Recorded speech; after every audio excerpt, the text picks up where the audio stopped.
Welcome to this explainer. Today, we're attempting something pretty wild together. We're going to decode global history using visual data to figure out exactly where we stand right now.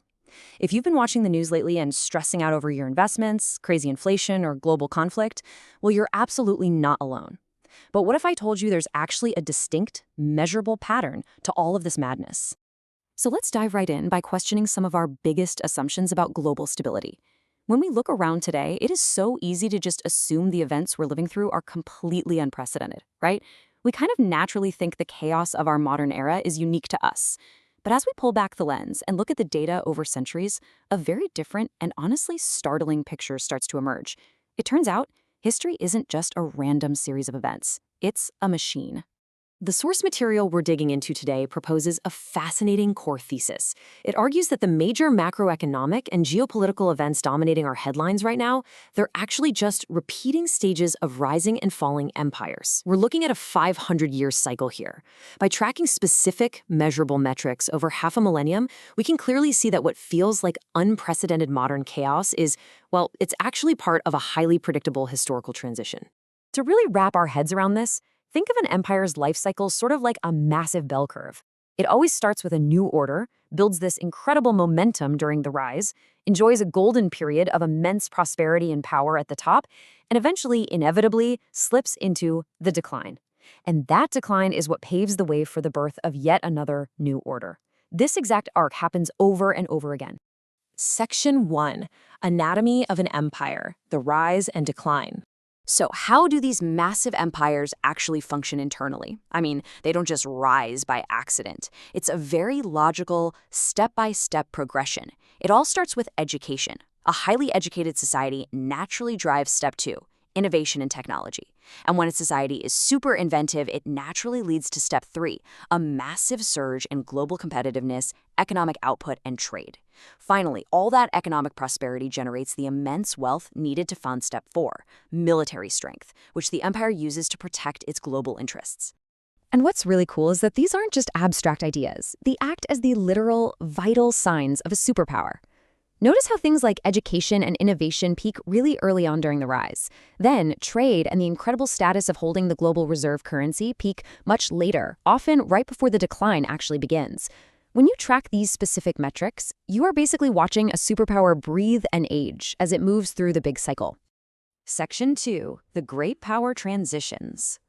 Now, when we examine the actual historical handoffs of global power, a super clear wave pattern emerges. Look at the Dutch Empire peaking in the 1600s, back when their guilder was basically the almighty dollar of its day. Then the British completely take over the 1800s, followed by the United States surging upward in the 20th century. And today, we see China rising sharply. These represent the shifting center of gravity for the entire planet over the last 500 years. If we draw explicit parallels between these massive transitions, like the Dutch giving way to the British, and then the British passing the baton to the US, we see the exact same script playing out.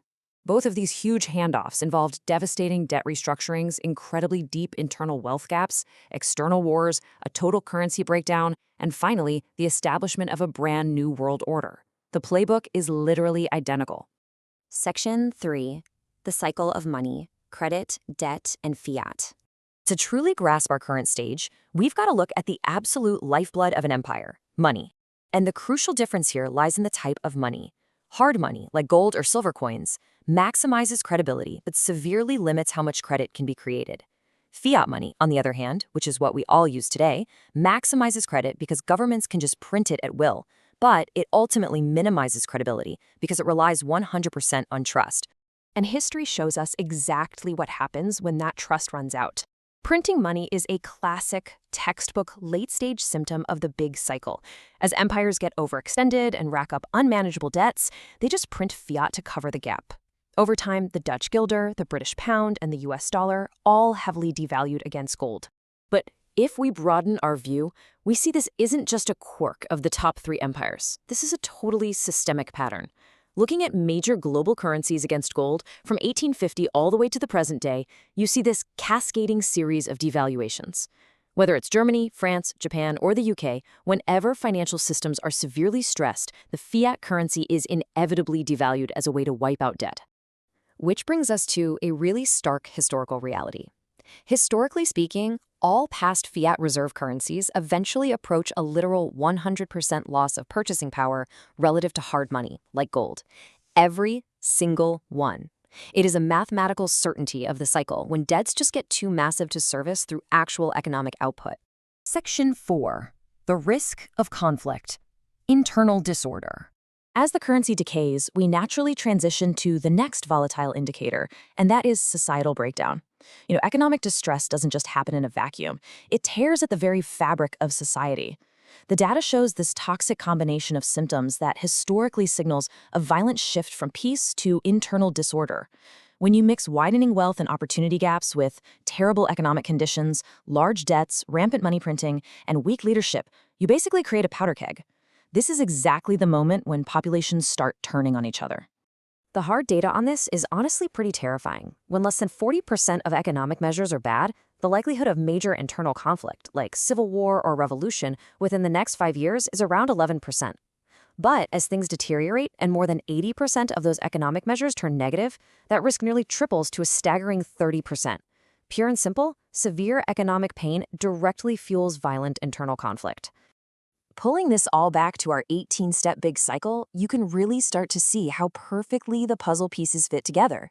Things like large debts and printing money happen right at steps 13 and 14.